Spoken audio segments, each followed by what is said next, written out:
I think that there, among governments, there's always kind of an impetus to sign something new, right? Everybody sort of has this momentum. So let's come up with some other, signature piece of legislation that we can all take pictures, with our nice pens and the flags in the background, signing this thing. And what that can lead to is just sort of a web of international law, a lot of which is fallow.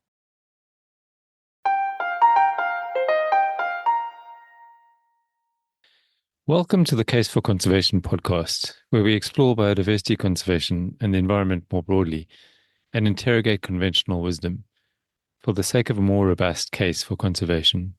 I'm your host, Andre Marder. International organizations, or IOs for short, are typically organizations to which multiple countries belong as members. They cover virtually every aspect of human endeavor, and there are many that are related to environmental protection. International organizations may influence our lives quite profoundly, and yet outside our own field, we might struggle to name more than a few of them. Furthermore, it's been proposed that most of them are not actually functioning entities, but rather so-called zombie organizations. That's what Julia Gray has proposed. Julia is an associate professor of political science at the University of Pennsylvania, who has been researching zombie organizations for years. She joins me to explain how zombie organizations come about, why we don't notice them, and what are their consequences. To get us started, I asked her to explain the zombie organization concept in a bit more detail.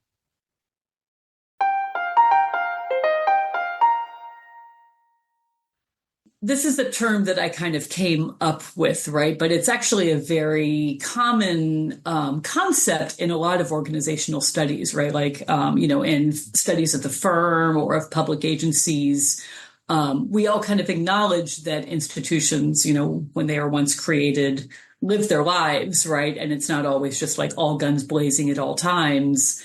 Firms, for example, go bankrupt or, you can think of restaurants that close for lunch, after having been opened, or that, expand their hours, contract their hours. All sorts of institutions can kind of expand or contract their activities.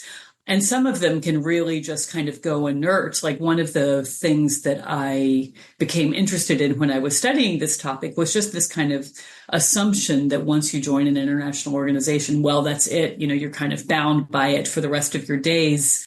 But when you look at all of the organizations that end up in researchers' data sets, 400, 500 international organizations in the world, let's say, and you look at the names and you think, okay, I studied this stuff and I've never heard of a lot of them. And when I was originally researching this topic, I initially thought, well, let's just get these people on the phone. And, then you can't even find a functioning address for them and, that type of thing.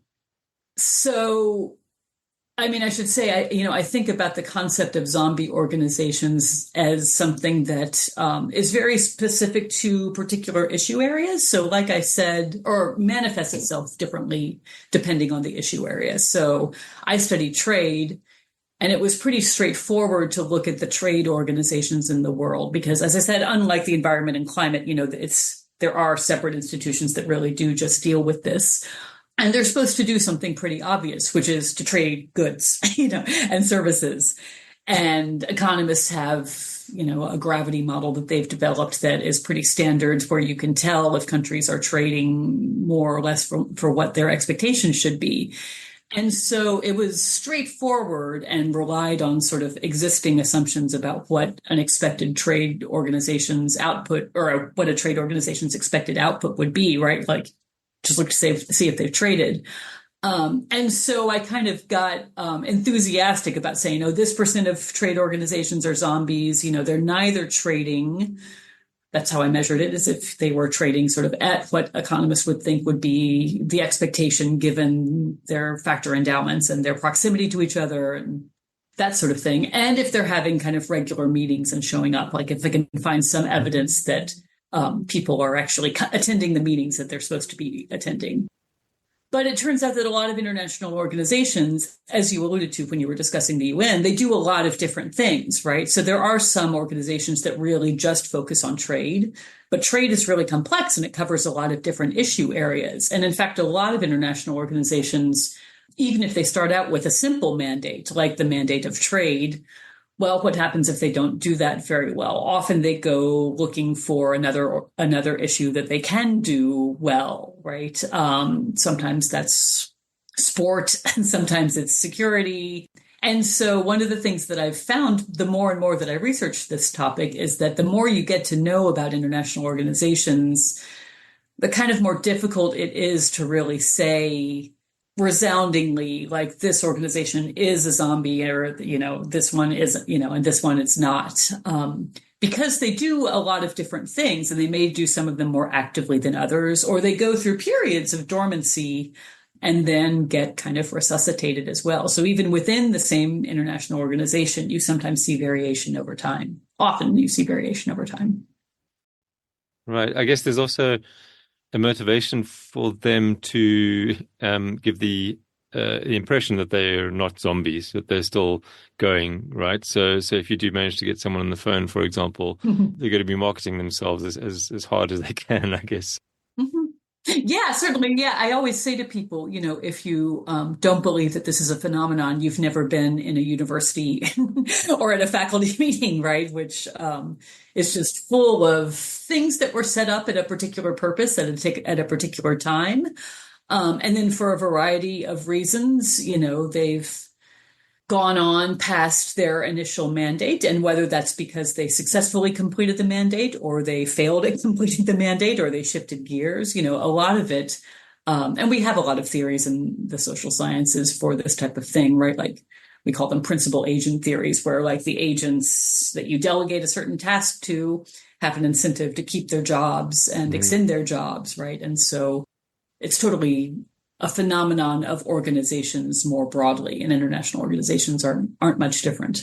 Right. And it's specifically a feature of organizations as opposed to corporations, because a corporation will, if it can't make profit, it simply won't continue functioning, right? Whereas organizations don't get their funding from selling products or services, but from, they draw their funding from elsewhere. And so that gives them the possibility of continuing beyond the sell-by date. That's exactly right. And, what international organizations produce is non-market outputs, right? They're not priced. As you said, nobody needs to buy them. And so, and a lot of public agencies are this way, right? They're not, the things that they're producing are not market products in any particular way.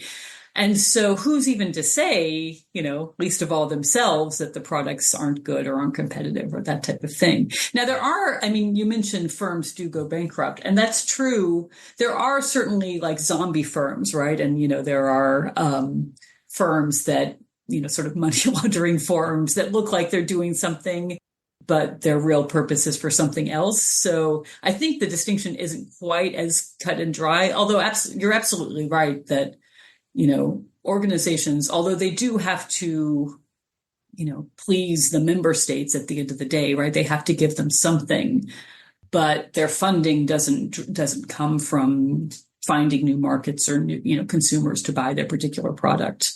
Right. There's much more leeway for an organization to, I guess, convince the member states, for example, that their product or their service is still worthwhile.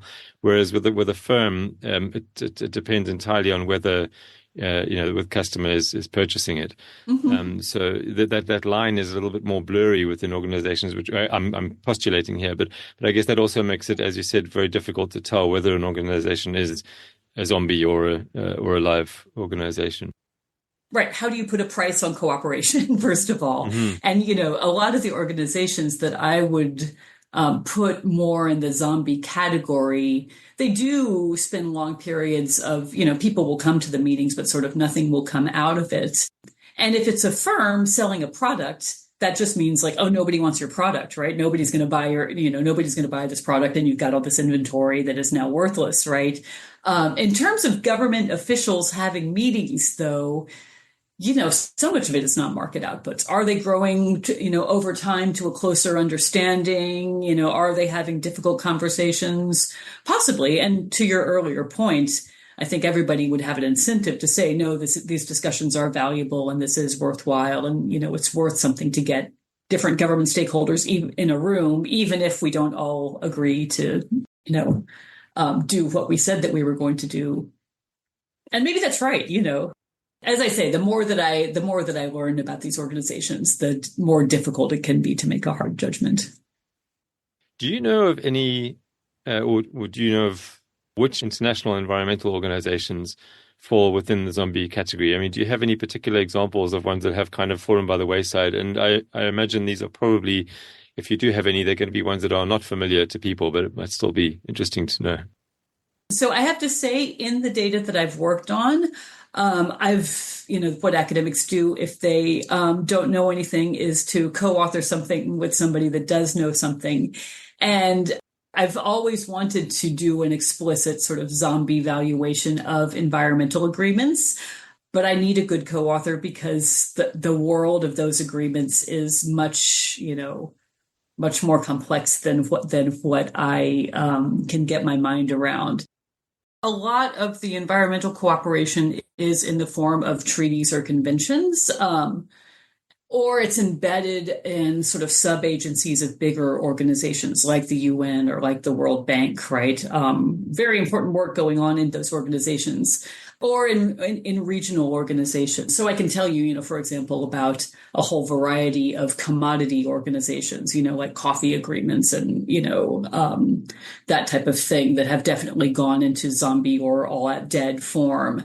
But because the environment is so differently embedded across a variety of institutions, and also because the outputs that they're producing are even less tangible than trade agreements, for example. The difficulty with treaties and conventions is that a lot of times what they do is sort of set targets, right? That is then up for governments to uphold.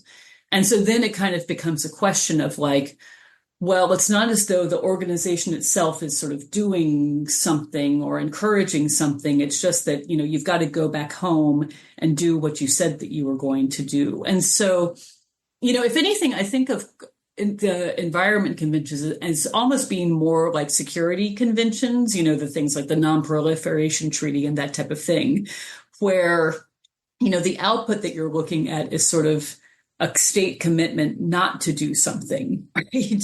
Not necessarily oh, look, here's this trade that we did do, or here are these tariffs that we did get rid of, right? It's countries sort of going back and having to say, okay, we pledged to do these things. And you can kind of look at whether they complied or not. I will say that one way that people have started to measure kind of treaty zombiness is just by using natural language processing and text analysis to kind of see in the web of treaties and conventions, which ones are the diplomats talking about and referring to, as part of their kind of daily practice. And if it's a case where you just see a convention or a treaty just fall out of use, right? Because obviously if it's just something that's on paper, it's really hard to say oh, well, there's an output or not. But if you sort of see it fall out of the lexicon, that's kind of a way I think that you can infer that people have sort of moved on to something else. They haven't formally dissolved the treaty, right? No one got together and said, okay, well, we all agree that this is terrible and we're ripping it up. They just kind of backburner it. And so I would imagine that would be the pattern were I to go through all of the different environmental agreements. That would be the type of thing that I would be looking for. Right. I have only one example to offer here, but do you know the Montreal Protocol? Yes. Maybe a good question would be to ask if you consider that a zombie organization, because they achieved their aim, or the member states achieved their aim of reducing the chemicals that were enlarging the ozone hole. So it was very successful. And they also shrunk the Secretariat as a result of that. But the Secretariat continues to exist. And I don't know, I honestly have no opinion or knowledge of this, but I don't know to what extent it's necessary to continue at all, even if they do have 5 or 10 staff, whereas previously it was many more staff. Well, right. And that's a very different demise than the Kyoto Protocol, for example, right? That's sort of a mission accomplished contraction versus a like, oh, whoops, everybody's, nobody's ratifying this. I should say, I mean, I think that there's, zombie obviously has a negative connotation and it's catchy, right? We all kind of have some sense of what that means. But in my view, there's sort of no harm necessarily in an organization going inert or scaling way back or folding, either because it's done its job well, that's fantastic if that's the case. And, it's sort of efficient actually if they then just kind of close up shop or reduce shop. But as well,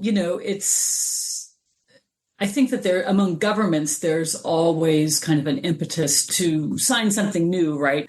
Everybody sort of has this momentum. So let's come up with some other, signature piece of legislation that we can all take pictures, with our nice pens and the flags in the background signing this thing. And what that can lead to is just sort of a web of international law, a lot of which is fallow. So if I were to write a, kind of cheeky piece, it would be sort of in praise of zombies, right? Like, I mean, there's a world in which we actually need more zombie and dead agreements rather than fewer of them.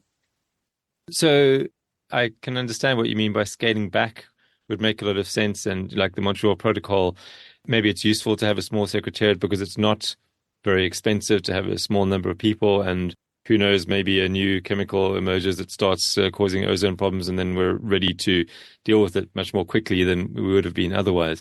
But is there any reason why, would there be any benefit in actually having many zombie organizations? I can understand that there might not be so much harm, but how would there be any benefit?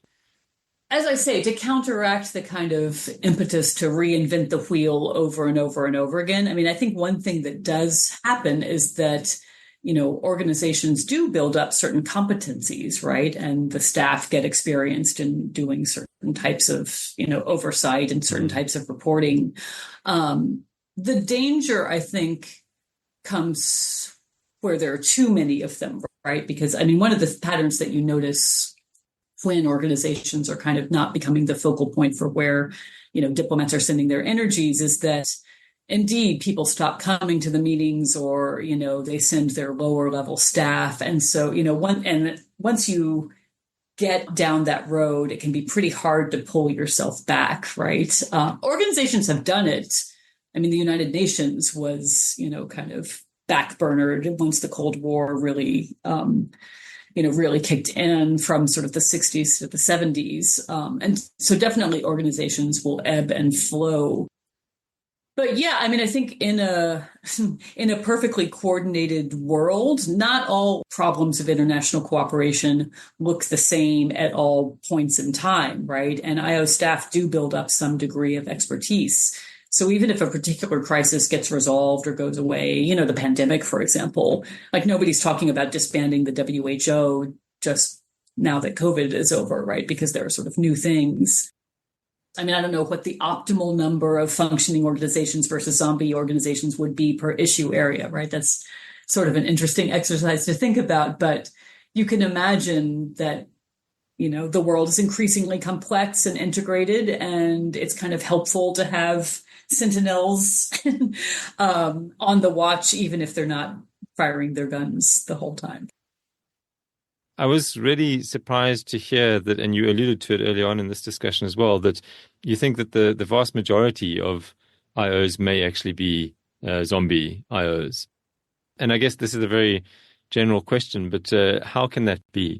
Well, let me just clarify. I don't think that every organization is, for all of its life period, a zombie, right? But I do, I've studied international cooperation since its inception. And it is really rare to find the organization that is just firing on all cylinders in every moment of its existence, right? And so even some of these organizations that we think of as being very dominant in world politics go through periods where they're not what countries want to be working on, right? Like I mentioned the UN. So after Khrushchev's big attempt in 1960 to kind of change and, reform the UN and get the global South on board with the Soviets, they stopped showing up, right? And the UN General Assembly just became kind of a backwater for decades, really. If you think about like the International Monetary Fund and the World Bank, those are organizations that people often point to as cornerstones of global economic cooperation. They signed right after World War II when they were supposed to rebuild, post-war Europe. But again, as the Cold War sort of tightened, the US, then thought, oh, well, we're actually not so sure about delegating like the reconstruction of Europe to an international organization. We'd rather be a little bit more direct about this. So then the Marshall Plan kind of eclipsed the role that the IMF and the World Bank were supposed to do. And it wasn't really until the debt crises of the 70s and 80s that they found a new mission, right? Like they couldn't lend to Europe. And they spent a long time, the World Bank was, kind of an intellectual backwater in many ways during that period. It wasn't a job that any economist wanted to take in the 1950s or 60s. It was a career killer. And, the European Union, too, like it's definitely gone through periods where the level of institutionalized cooperation that we lived with now was not at all a foregone conclusion in the 1950s. So just to be clear, I wouldn't say that the majority of international organizations in the world are zombies for all time, but rather that it's a much more common state of affairs than I think we give it credit for. And I don't know how much this kind of conversation is happening outside of academia, but there's a real kind of meme now in international relations about like the decline of the liberal order. Oh, the liberal order's declining, and my reaction to that is sort of, well, you weren't really paying attention to the last 60 years of it, because to say that about the liberal order, you then have to look at its constituent organizations, right? And those are histories that are very checkered. And back to your question of like, how can this be? And I think that there's a sort of, how can we be paying for this as well? I will just say, I started this research program thinking like, oh, all these inefficient organizations, why don't we just run them better, right? But international cooperation is really difficult. It's like, these are complex problems. You have, member states that it's even hard to get them to the table. Once you do, the leaders don't have tenure for forever. The number of international organizations that look like the EU that really say like, okay, we've given the wheel to this other organization that sits somewhere else. And you guys can just make the law for us. That's really exceptional. Most international organizations, it's very hard. And, studying the environment in these negotiations, you'll know this, right? It's very hard to get a commitment that every state is going, even will agree to ink, let alone to implement once they go back home. They have pressures from all these different constituents. Firms lobby. It's very hard to get countries to agree to cooperate, even when it might be in their best interests. And so I think from my view, it's not surprising that when organizations are being set up, you kind of do the best you can with whoever's at the table right there. But that can change very, very quickly. And particularly, I will say, in the global South, that's a region of the world that people think like, oh, what are all these organizations doing that we've never heard of? And, are they really doing anything? But cooperation's even harder there because, they have violent conflict, intrastate and interstate. Their economies are struggling for the most part. And it's just international cooperation is kind of a luxury for a lot of these countries because they've got to get their own house in order. So in a way, after having researched this for several years, I kind of, again, I'm turning in my later years as a zombie apologist, but just to say that, we delegate very hard problems to international organizations. If we could do them as countries on our own, we'd just do them. I guess my tendency would be to be more critical of international organizations, which I have not studied in the way that you are, so I'm not comparing my view to yours. But do you not think that it might be that countries are a little bit too quick to establish these international organizations sort of as a fix? Because it's kind of a way of feeling like you're doing something. Yeah. Even though you're not directly solving the problem, you're kind of taking the first step, or potentially taking the first step to solving a problem. So do you think that there is sort of a trigger happiness among countries to use this as a solution rather than, maybe making some tough economic and social decisions back home, in their own particular countries. I think that trigger happy is a good word or a good phrase. I mean, there are certain problems that you can't solve. I mean, after having said that, having given that little speech, there are some problems that you can't solve alone, right? And many of the problems that we face today are indeed regional or global problems or bilateral problems at worst, right? Like, if you want to trade, you have to have somebody to trade with. And so, you can be as open for business as you want, but unless you get another country to agree to liberalize along with you, you get a bad outcome, right? I think arguably, I mean, at the same time, and it does create problems for, international law, I think more broadly, when you have a lot of different organizations with potentially differing obligations, different schedules of commitment and that type of thing, then do you just get to shop, for whichever agreement kind of suits you the most? And then you do that, and then you're compliant with international law. So I do think that there is some harm to having too many of these things. It's confusing. It's difficult to navigate, even for experts, let alone for, citizens who want to learn more about these agreements. And I think you're right that it does kind of come from, as I was saying before, the kind of symmetry impulse of like, oh, well, let's make a deal. The question I hear frequently these days is like, what about an international organization to govern AI? And it's like, well, why do we need an international organization to do that? I mean, I think people have different kind of normative takes on this. Do we have too few organizations that actually have power and authority? Some people say yes. They say the problem is not that there are too many organizations, but that once formed, we don't give them enough to do, right? Like we don't give them the ability to really monitor states to see if they're complying. Like there's no penalty if you don't comply, right? So that sort of suggests, if not more organizations, at least a different kind of organization, right? Like if you want these things to work, you've got to give these organizations teeth. So right, what's the point of forming another toothless organization? Again, there may be some point in dialogue and some point in diplomacy. I do think that's valuable. But again, back to the original thing that we were talking about, because these are non-market outputs, at what point, and I think that this was maybe the frustration that you were voicing too, like at what point do you say this is worth it or it isn't worth it? And you'll note, by the way, that this is something that politicians will say and have said frequently is, oh, well, we're paying, we're not going to pay our dues to organization X because we're not getting anything out of it. But that's another phenomenon, I should say, within international organizations as well, that can turn them into zombies, is that, as you noted, most international organizations are run by member contributions, and, sometimes they get money from other sources as well. But if you're a cash-strapped government, the first thing you look at when you're doing your household budget is your dues to international organizations that don't seem to be getting you anything, right? And so a lot of organizations, it's not as though the politicians will stand up and say, I'm gutting this, although sometimes they will. It's more that they just quietly don't do it, right? They're just in arrears of their budget contributions for year on year. And that can create a real problem, even within an effective or a functioning organization, because if you have countries that just aren't, financing the organization to the level at which they committed, you just can't staff it. You've got to curtail programs.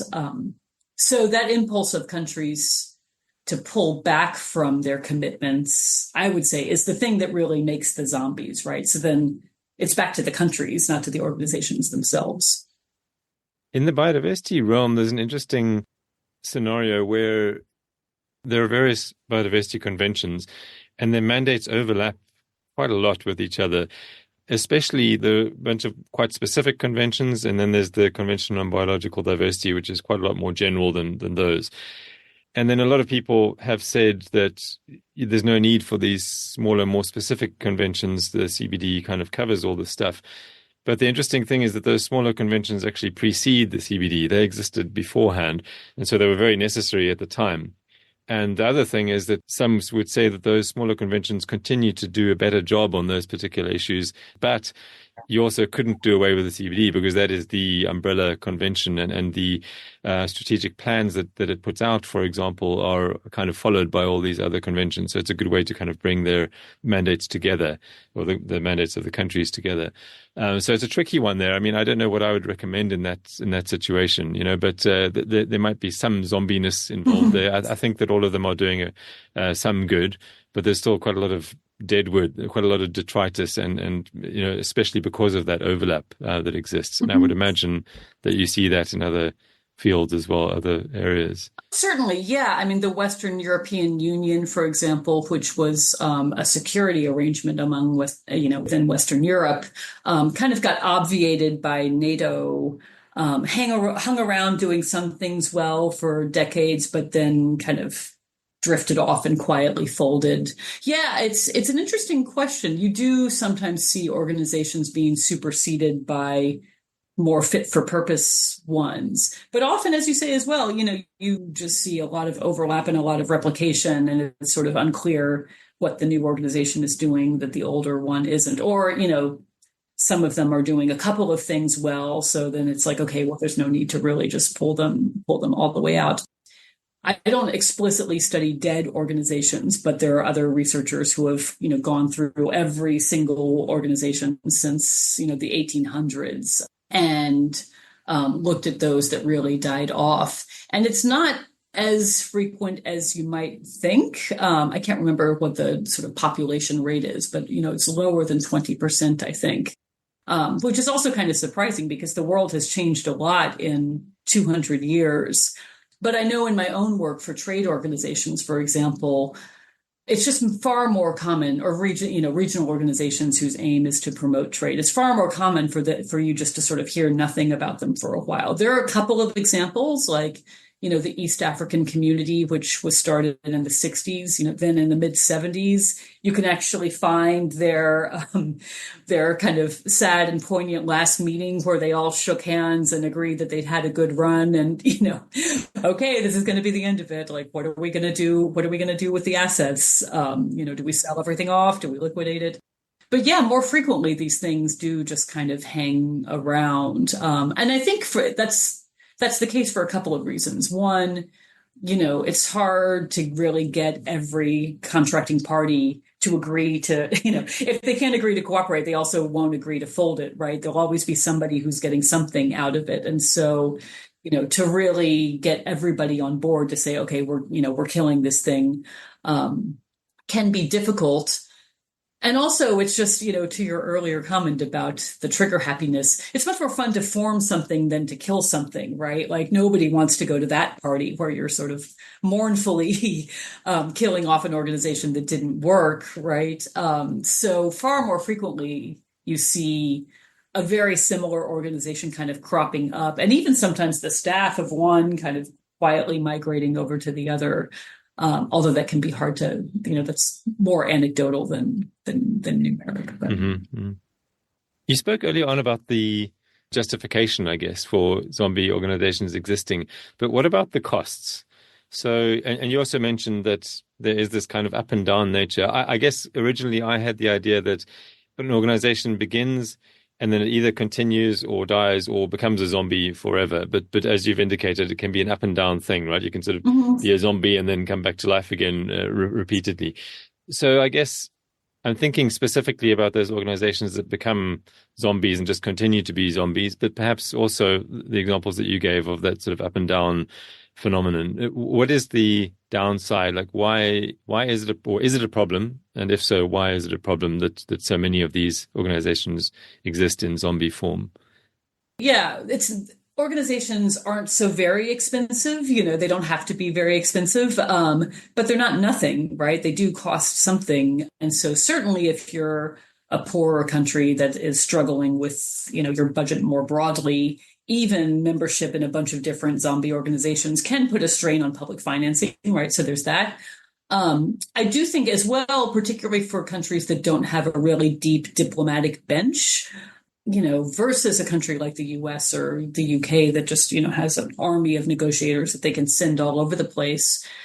For many very small countries, they have to actually make pretty tough choices about where to send their diplomatic corps, right? Do we go to this meeting? Do we go to that meeting?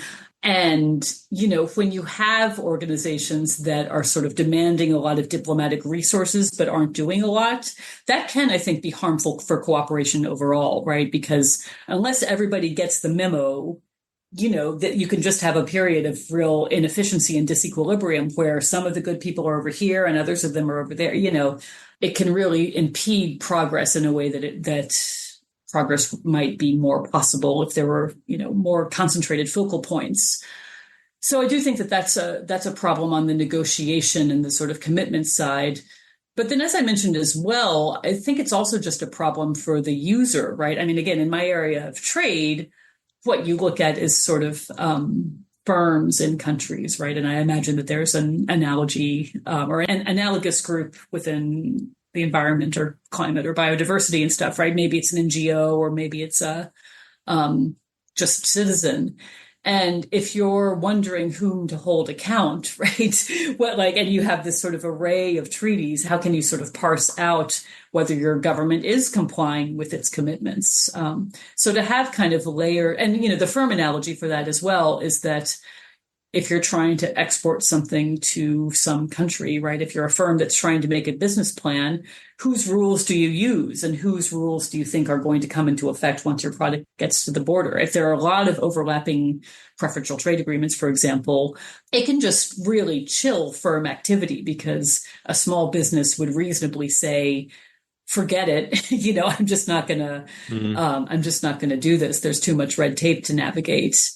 And at least in the area of trade, the effect of too many unused agreements is that the actors that do end up trading are, for example, the big multinationals that have the resources to navigate these agreements. And maybe there's a similar thing with the environment, that it allows more powerful actors to navigate the system in a way that less powerful actors can't.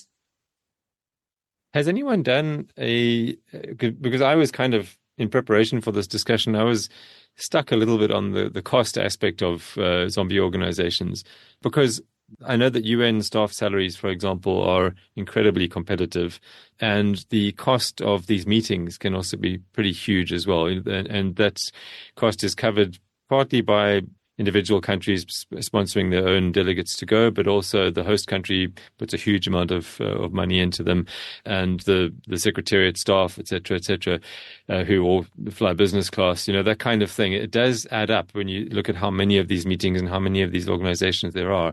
So I was kind of surprised that you didn't think that cost was such a big issue, but I guess you're looking at it in a broader perspective. But has anyone done a cost calculation of zombie organizations or of organizations in general? Yeah, it's interesting that you say that. I mean, I think that your perception resonates, in the countries where these organizations are prevalent. If you go, I've done a lot of field work looking at these organizations, and certainly, it can be front page news, another meeting of organization X, they're having great dinners while we're out here, and that's kind of another dynamic with some of these organizations, is that they do provide jobs and kind of junkets for powerful people, right? So that can be one argument for why it's sometimes in countries' interests to keep them alive, is that, yeah, it's fun to do these things, and they could sort of be a form of patronage, for governments.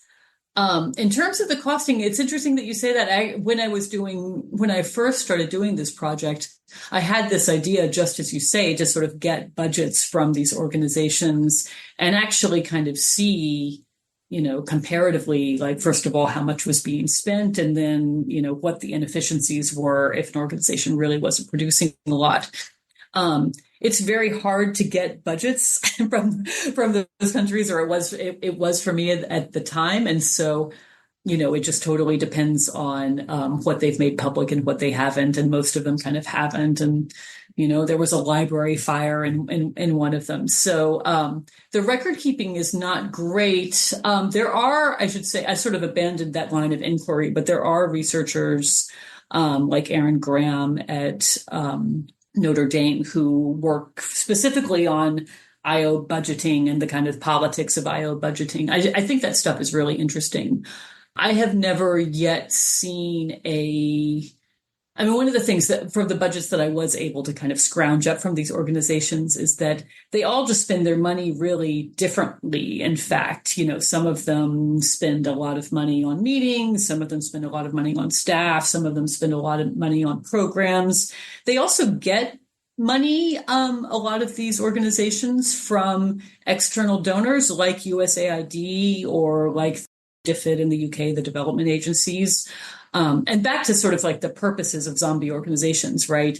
So, for example, if you are a donor organization or an aid organization and you'd like to run a malaria initiative, you could strike up an agreement with every single Caribbean state to do this, or you could just route it all through CARICOM, right, and have one trip. And so one of the things that I have noticed in studying zombie organizations over time is that they often actually end up becoming kind of clearinghouses for Western development aid. And this is a phenomenon that people, in those regions will comment on. And it's sort of controversial because, right, on the one hand, it's not necessarily a terrible outcome. It's possibly more efficient. On the other hand, a lot of time these organizations, because they're cash strapped for the reasons that I mentioned, right, a lot of states are in arrears. And so then, they just kind of end up endlessly morphing to the priorities of Western donors. CARICOM, for example, I don't believe had, public health wasn't a huge part of its mandate until it started getting a lot of money from this externally, and now it kind of is. And people can be of two minds for that. One could say, well, the trade agreement was never going to work out that well, and so this is actually a better purpose for CARICOM. Or one could say, well, the designers of the agreement started out with this other thing in mind, and now it's just external actors again calling the shots on the way that regional cooperation kind of looks.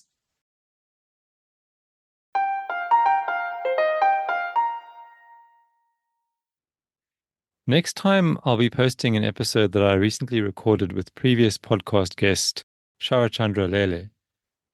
Although we don't necessarily agree on everything, or perhaps because of that, Sharad is one of my favorite conversation partners, and I quizzed him on a topic I've been thinking about for ages. How reasonable are the publicized demands of environmentalists to change the system?